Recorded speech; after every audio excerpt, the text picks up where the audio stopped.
Notre aide soit au nom du Père, du Fils et du Saint-Esprit. Amen. Heureux celui à qui la transgression est remise, à qui le péché est pardonné.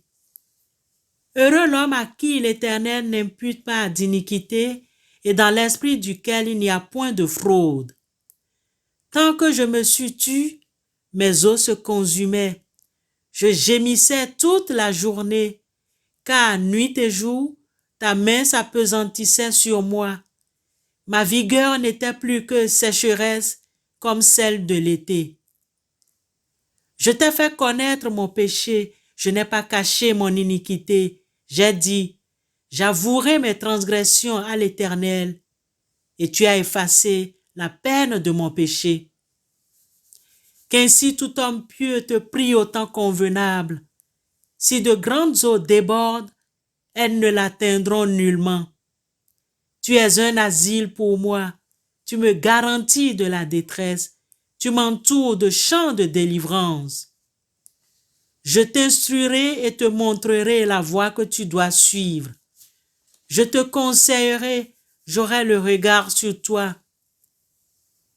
Ne soyez pas comme un cheval ou un mulet sans intelligence. On les bride avec un frein et un mors dont on les part, afin qu'ils ne s'approchent point de toi. Beaucoup de douleurs sont la part du méchant, mais celui qui se confie en l'Éternel est environné de sa grâce. Juste, réjouissez-vous en l'Éternel et soyez dans l'allégresse. Poussez des cris de joie, vous tous qui êtes droits de cœur. Amen. C'est par ces versets du psaume 32 que nous ouvrons le culte pascal.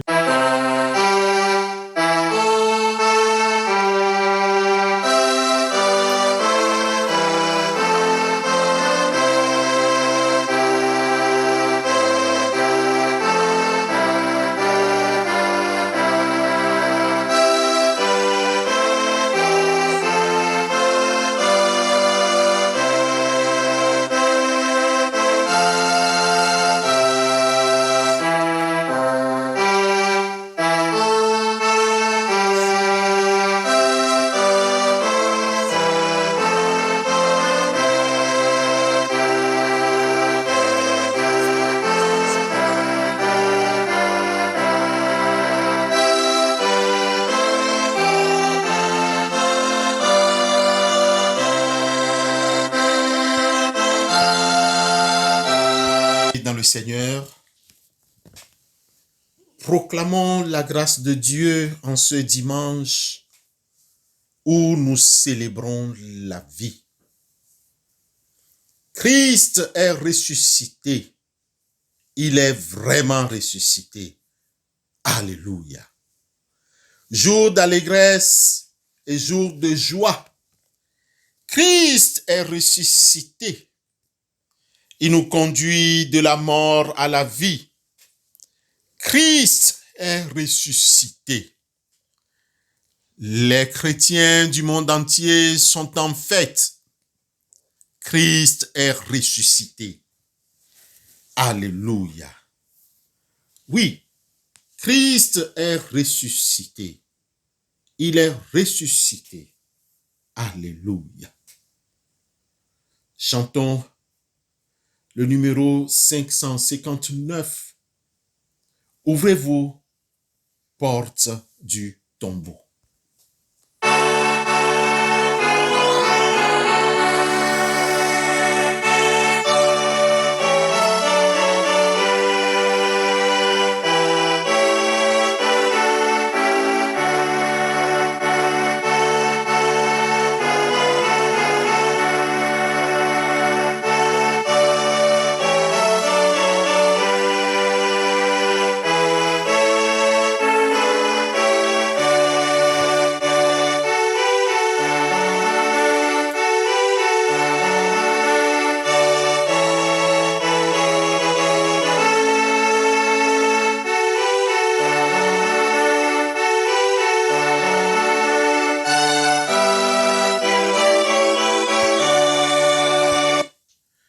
Bien-aimés, Vous le savez bien que dans Jean chapitre 4, le verset 23, il est dit, mais l'heure vient et elle est déjà venue où les vrais adorateurs adoreront le Père en esprit et en vérité.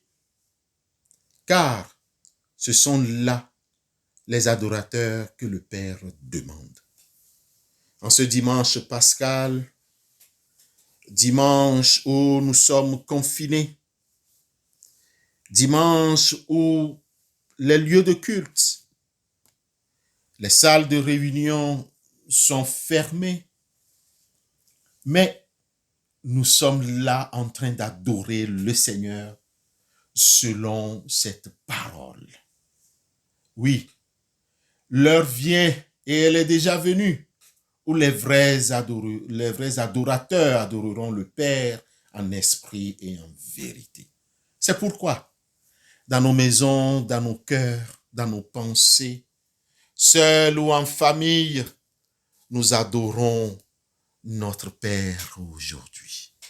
Prions Dieu. Éternel Dieu, ton amour est avec nous et tu nous as conduits à cette célébration pascale 2020. Tu nous as conduits depuis l'entrée de Jésus à Jérusalem dans le mouvement des rameaux, les ovations de la foule, l'enthousiasme des disciples. Père éternel, nous te prions pour toutes les personnes en difficulté actuellement.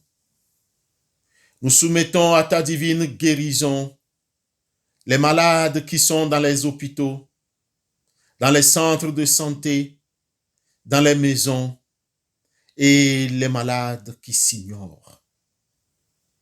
Oui, tu nous as promis dans le livre d'Exode au chapitre 15, le verset 26, tu nous as dit, si tu écoutes attentivement la voix de l'Éternel ton Dieu, si tu prêtes l'oreille à ses commandements, et si tu observes toutes ces lois, je ne te frapperai d'aucune des maladies dont j'ai frappé les Égyptiens, car je suis le Dieu qui te guérit. Père éternel, à partir de ce verset et à partir de cette promesse, nous te prions de nous pardonner en ce jour de la résurrection. Pardonne-nous de notre désobéissance à ta loi. Pardonne-nous de la non-écoute de ta parole. Pardonne-nous et guéris-nous, car toi, tu es un Dieu miséricordieux, compatissant et lent à la colère. Et tu as dit, je ne mettrai jamais dehors celui qui vient à moi. Père, pardonne-nous. Éternel Dieu, c'est pourquoi nous aimerions te soumettre à ta divine guérison, ceux qui souffrent de cancer, d'hyper et d'hypotension, ceux qui souffrent des maladies rares et difficiles à guérir. Guéris-nous et guéris tous ceux qui sont couchés maintenant suite à l'AVC ou toute autre maladie. Les maux d'yeux, les maux de cœur, les maux dans les articulations. Père éternel, nous te prions de nous restaurer. Restaure chacun d'entre nous. Viens, Saint-Esprit. Nous te présentons les peuples qui sont en lutte pour leur liberté, et plus particulièrement les peuples africains. Libère-les de leurs oppresseurs. Libère-nous des méchancetés humaines.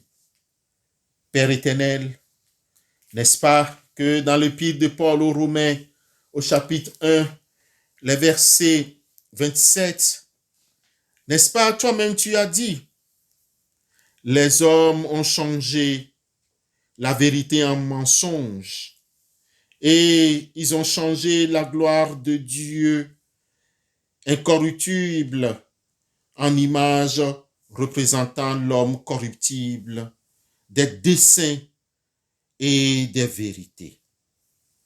Oui, Père, c'est pourquoi Libère-nous maintenant de l'inceste. Libère-nous de l'homosexualité. Libère-nous de lesbianisme. Ô Père, délivre-nous des médias et des faux médias qui annoncent le contraire de la résurrection. Délivre-nous, Père éternel, des hommes et des femmes qui ne cherchent qu'à détruire ce que toi tu as créé. Dieu saint, plusieurs meurent de faim, ne sachant sur qui compter pendant ces temps de confinement.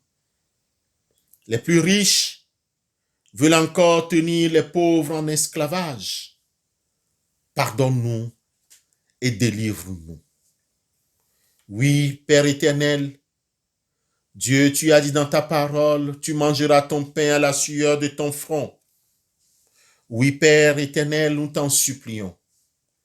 Et en nous appuyant sur ce texte de Genèse au chapitre 3, le verset 19, Père éternel, tu l'as dit et tu l'as répété, et tu as fait cette promesse que celui qui ne travaille pas ne mange pas non plus.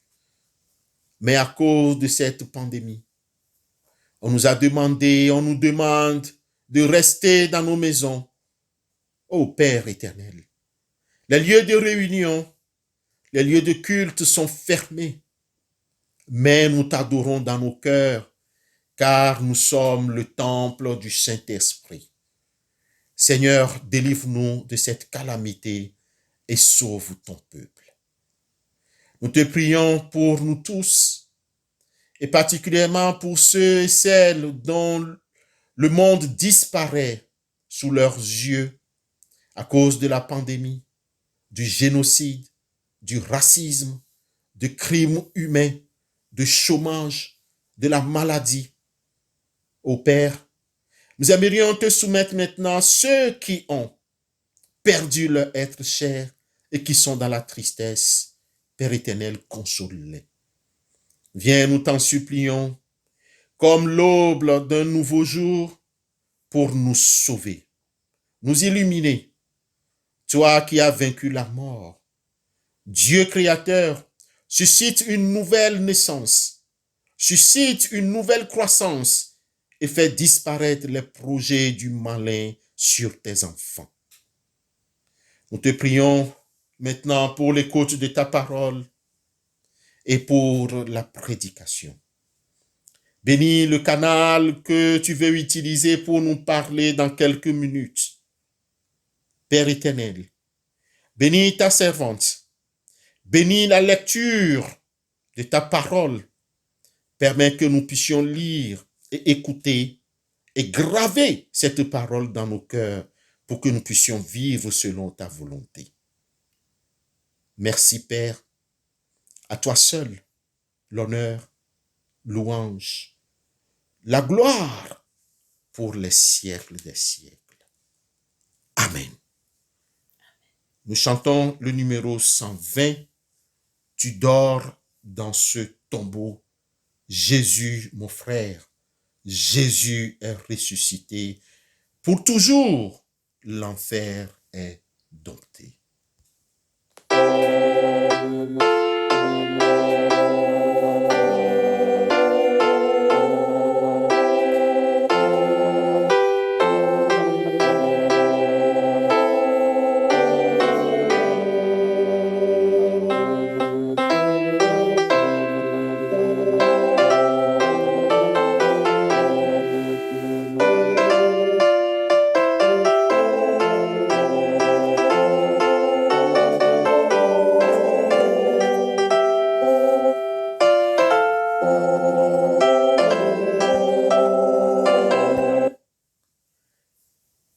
Chers frères et sœurs dans le Seigneur, c'est le moment de la lecture biblique.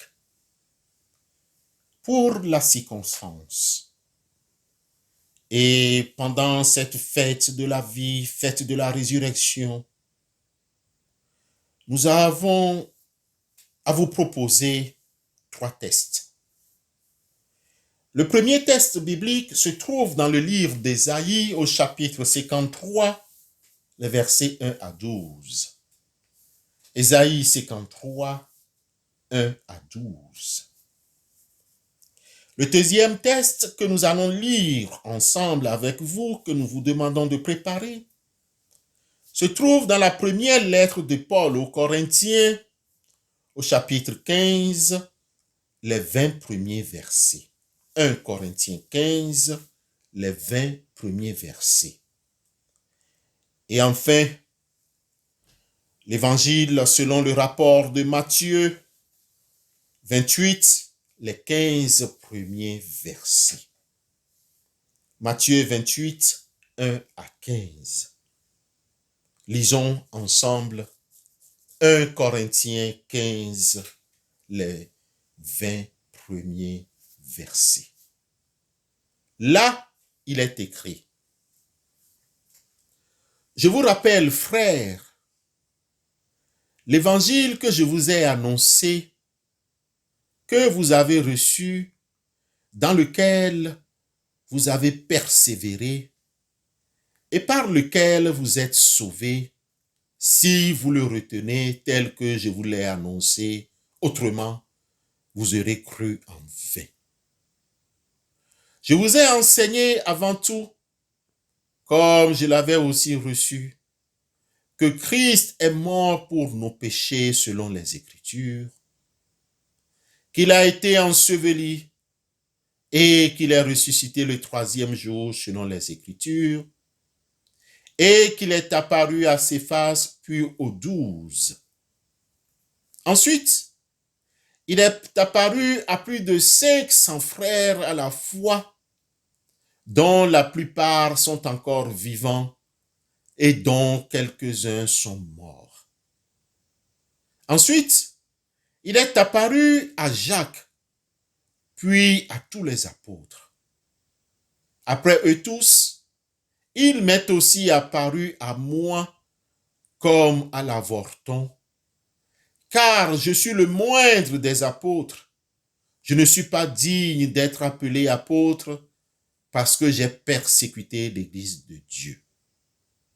Par la grâce de Dieu, je suis ce que je suis et sa grâce envers moi n'a pas été vaine, loin de là. J'ai travaillé plus que tous, non pas moi toutefois, mais la grâce de Dieu qui est en moi, qui est avec moi. Ainsi donc, que ce soit moi, que ce soit eux, voilà ce que nous prêchons et ce que nous avons cru. Or, si l'on prêche que Christ est ressuscité des morts, comment quelques-uns parmi vous disent-ils qu'il n'y a point de résurrection des morts? S'il n'y a point de résurrection des morts, Christ non plus n'est pas ressuscité. Et si Christ n'est pas ressuscité, notre prédication est donc vaine et notre foi aussi est vaine. Il se trouve même que nous sommes de faux témoins à l'égard de Dieu, puisque nous avons témoigné contre Dieu qu'il a ressuscité Christ, tandis qu'il ne l'aurait pas ressuscité si les morts ne ressuscitent point. Bien-aimés, car si les morts ne ressuscitent point, Christ non plus n'est pas ressuscité. Si Christ n'est pas ressuscité, votre foi est vaine et vous êtes encore dans vos péchés. Et par conséquent aussi, ceux qui sont morts en Christ sont perdus. Si c'est dans cette vie seulement que nous espérons en Christ, nous sommes les plus malheureux de tous les hommes. Maintenant, Christ est ressuscité des morts. Il est les prémices de ceux qui sont morts. Sainte est la parole du Seigneur. Sanctifie-nous par ta parole. Amen. Chers frères et sœurs en Christ, la grâce et la paix vous sont données au nom de celui qui est ressuscité des morts, Jésus-Christ. Amen. Alors, Jésus leur dit, ne craignez pas, allez dire à mes frères de se rendre en Galilée, c'est là qu'ils me verront. Matthieu 28, 10. En ce jour commémorant la résurrection de Christ, notre Sauveur, notre préoccupation est de vous présenter la nécessité du sacrifice substitutif du Christ et par conséquent la résurrection des corps selon Matthieu. Par la suite, le texte de 1 Corinthiens 15 retiendra notre attention quant à la foi que nous devons au Christ ressuscité. Pour conclure, nous essayerons de faire un bilan rétrospectif pour savoir si nous sommes vraiment interpellés par le Christ ressuscité. Comme vous le savez, chaque évangéliste raconte l'histoire de Jésus dans diverses perspectives, mais toutes axées sur la mort, c'est-à-dire sur la mort de Christ. Jésus est mort juste après que la foule, dans l'ignorance des vraies paroles de Jésus, se soit moquée de lui d'avoir appelé Élie au secours. Leur moquerie était un autre exemple puissant mais triste de la façon dont Jésus a été mal compris par beaucoup de son propre peuple. Matthieu rapporte alors que le rideau du temple était déchiré de haut en bas. Le symbolisme est sans équivoque. Une nouvelle ère dans l'histoire du salut avait commencé. Les services sacrificiels qui pointaient depuis longtemps vers Jésus ne sont plus nécessaires. L'ancien type terrestre était maintenant remplacé par quelque chose de très loin meilleur.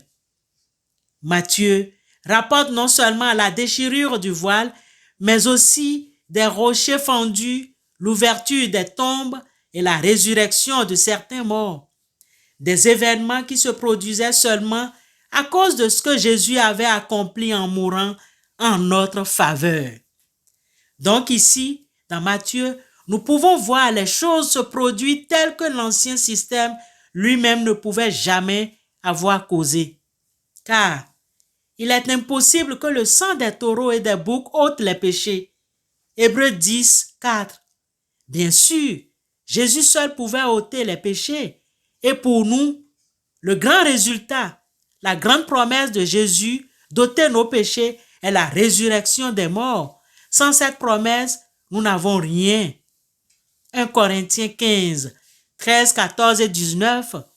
Dans cette première résurrection, nous pouvons voir l'espoir et la promesse de notre propre résurrection à la fin des temps. De ce fait, la foi chrétienne se fonde non seulement sur la croix, mais aussi sur le tombeau vide. La vérité est que la majorité des gens dans le monde, y compris les non-chrétiens, croient qu'une personne du nom de Jésus de Nazareth est morte sur une croix. Il y a peu de débats alors et maintenant de savoir si une figure historique nommée Jésus avait réellement été condamné et crucifié. La partie la plus difficile est la résurrection. L'idée que Jésus de Nazareth, qui était mort un vendredi après-midi, était revenu en vie un dimanche matin. Voilà ce que beaucoup de gens ont du mal à croire. Après tout, un juif crucifié par les Romains en Judée était un phénomène assez commun. Mais un juif ressuscité des morts après avoir été crucifié, voilà toute une autre affaire. Cependant, sans cette croyance en Jésus, en un Jésus ressuscité, nous ne confessons tout simplement pas une foi chrétienne. Paul a écrit, et si Christ n'est pas ressuscité, notre prédication est donc vaine, et votre foi aussi est vaine. Si c'est dans cette vie seulement que nous espérons en Christ, nous sommes les plus malheureux de tous les hommes. 1 Corinthiens 15, 14 et 19. La mort de Jésus lui-même a dû être suivie par sa résurrection, parce qu'en sa résurrection, nous avons l'assurance de la nôtre. Quand nous arrivons à l'histoire de la résurrection de Jésus, nous avons deux options. Chers frères et sœurs en Christ, La première option est de voir cette histoire comme une propagande sentimentale écrite par quelques adeptes solidaires de Jésus pour garder sa mémoire vivante, tout comme on essaierait de garder la mémoire vivante quand une figure bien connue meurt aujourd'hui. La deuxième option, quand nous arrivons à l'histoire de la résurrection, est de la prendre littéralement en tant qu'un récit réel d'un événement extraordinaire, un événement ayant des implications profondes pour chaque être humain qui ait jamais vécu. Lisez Matthieu 28, 1 à 15. Comme l'ont fait tous les autres évangélistes, Matthieu a écrit à propos de la résurrection de Jésus.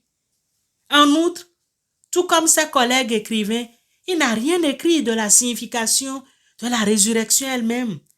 Bien qu'ils aient dépeint l'histoire de la résurrection, Matthieu, Marc, Luc et Jean ne nous ont donné aucune véritable explication théologique de cela, même si elle est au cœur de la foi chrétienne. C'est dans les écrits de Paul que nous avons l'explication la plus détaillée sur le sens de la croix. Mais maintenant, Christ est ressuscité des morts. Il est les prémices de ceux qui sont morts, car puisque la mort est venue par un homme, c'est aussi par un homme qu'est venue la résurrection des morts. Et comme tous meurent en Adam, de même aussi, tous revivront en Christ. 1 Corinthiens 15, 20 à 22. Paul a également écrit que nous avons été ensevelis avec lui par le baptême. Vous êtes aussi ressuscités en lui et avec lui par la foi en la puissance de Dieu qu'il a ressuscité des morts. Colossiens 2, 12. Pierre aussi a quelque chose à dire sur ce sujet crucial. Cette eau était une figure du baptême qui n'est pas la purification des souillures du corps, mais l'engagement d'une bonne conscience envers Dieu et qui maintenant vous sauve, vous aussi par la résurrection de Jésus-Christ. 1 Pierre 3, 21. Bien que nous ne sachions pas pourquoi les évangélistes n'ont pas donné d'explications détaillées, certains chercheurs ont vu cela comme plus de preuves de la véracité de leur récit. Après tout, écrit de nombreuses années après les événements, pourquoi ne pouvaient-ils pas saisir cette occasion pour donner une explication détaillée de ce qu'ils voulaient faire croire à propos de la résurrection? Si c'était une imposture ou une duperie, pourquoi ne pas profiter de l'occasion pour donner à leur récit le sens qu'ils voulaient qu'ils aient? Au lieu de cela, ils ont simplement raconté l'histoire sans chercher à l'embellir avec des explications théologiques quant à ce que tout cela était censé signaler. À la mort de Jésus, le rideau du temple de l'ancienne alliance fut déchiré de haut en bas et une nouvelle alliance fut inaugurée, présidée par un nouveau grand prêtre, Jésus-Christ.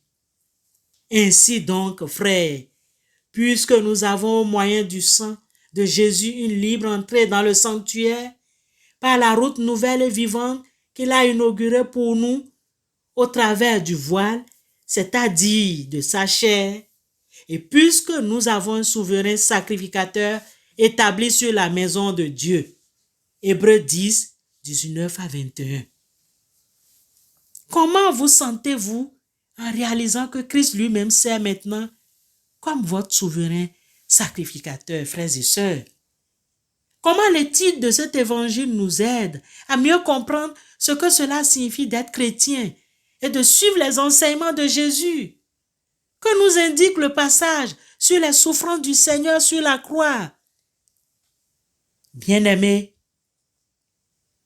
Ésaïe 53, 4 déclare que Jésus a porté nos douleurs et nos souffrances. Cela inclut donc forcément les douleurs et les souffrances de Job.